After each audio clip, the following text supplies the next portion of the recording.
तो चलिए अब बात करते हैं वृषभ राशि वालों की। क्या जुलाई में वृषभ राशि वाले परिवार से जुड़े सही फैसले ले पाएंगे? क्या इनको मिलेगा अपने पार्टनर का साथ? कैसा रहेगा जुलाई महीने में वृषभ राशि वालों का पारिवारिक जीवन और सेहत का हाल? आइए जानते हैं। देखिए, वृषभ राशि के जो जातक होते हैं, इनके कुटुंब भाव का स्वामी जो होता है बुध होता है। इनके परिवार भाव का स्वामी जो होता है वो बुध होता है। इनके भाई बहनों का स्वामी जो होता है वो चंद्रमा होता है। इनके माता भाव का स्वामी सूर्य होता है और इनके पिता भाव का स्वामी शनि होता है। इन सारे ग्रहों का अगर मूल्यांकन किया जाए, पति या पत्नी भाव का स्वामी मंगल होता है, संतान भाव का स्वामी बुध होता है। तो इन सब पहलुओं पर अगर विचार किया जाए तो ये कहा जा सकता है कि जुलाई का महीना वृषभ राशि के जातकों के लिए निश्चित रूप से औसत से बेहतर रहने वाला है। महीने के पहले भाग में घर में अहंकार और गलतफहमी के कारण विवाद होने की संभावना है। 16 जुलाई तक वाणी पर संयम रखें, बेकार में जिद ना करें। 16 जुलाई के बाद परिवार में शांति आएगी, भाई बहन से रिश्ते मजबूत होंगे। परिवार के बड़ों की सलाह फायदेमंद साबित होगी। घर में कोई शुभ कार्य या धार्मिक कार्यक्रम की योजना बन सकती है।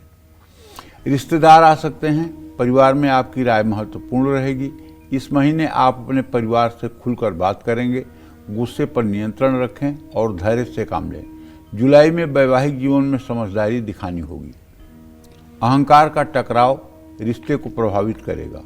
एक दूसरे की भावनाओं का सम्मान करें और क्रोध न करें और कठोर शब्द बोलने से बचें।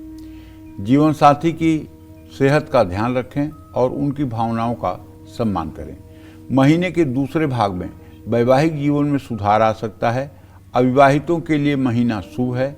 शादी की बातचीत आगे बढ़ाने के लिए महीना शुभ है। अच्छे रिश्ते भी आ सकते हैं।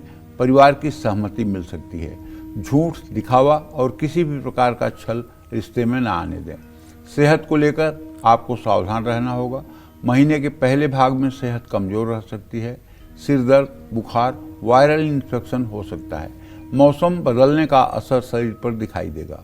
मानसिक तनाव से बचें, भरपूर नींद लें, थकान से बचें, दवाई लेने में लापरवाही ना करें। 16 जुलाई के बाद सेहत में धीरे धीरे सुधार आएगा। सेहत को लेकर किसी भी तरह की लापरवाही आपको भारी पड़ सकती है। देखिए, चूंकि आपके कुटुंब भाव का स्वामी बुध है और कुटुंब भाव में पूरा परिवार आता है, इसलिए मैं आपसे कहना चाहूँगा कि यदि आपके घर में सचमुच में कलह है और कलह की वजह से आप मानसिक रूप से अशांत रहते हैं या अशांत रहती हैं, तो एक आपको ऐसा उपाय बताता हूँ जिस उपाय का प्रभाव निश्चित रूप से आपके जीवन पर पड़ेगा। आप एक सुंदर सा राम दरबार का चित्र अपने घर में लगा लीजिए। और अभी तो इस महीने में आपके पास 26-27 दिन का समय है।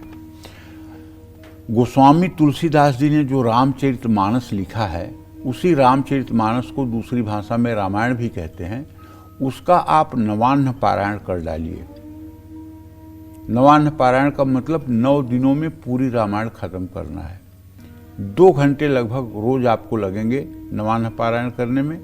अगर आप 2 घंटे रोज सुबह या शाम दिया जला करके राम दरबार के सामने बैठ करके और नवान्न पारायण का पाठ करें, मैं दावे के साथ कह सकता हूँ, यदि आपका वैवाहिक जीवन एकदम टूटन के कगार पर है, यदि आपके परिवार में कलह की बहुत बुरी स्थिति है, भाई भाई को देखना नहीं चाहते हैं, तो भी राम जी की कृपा से आपके परिवार में सामंजस्य स्थापित हो जाएगा और रिश्तों में खुशियां आ जाएंगी।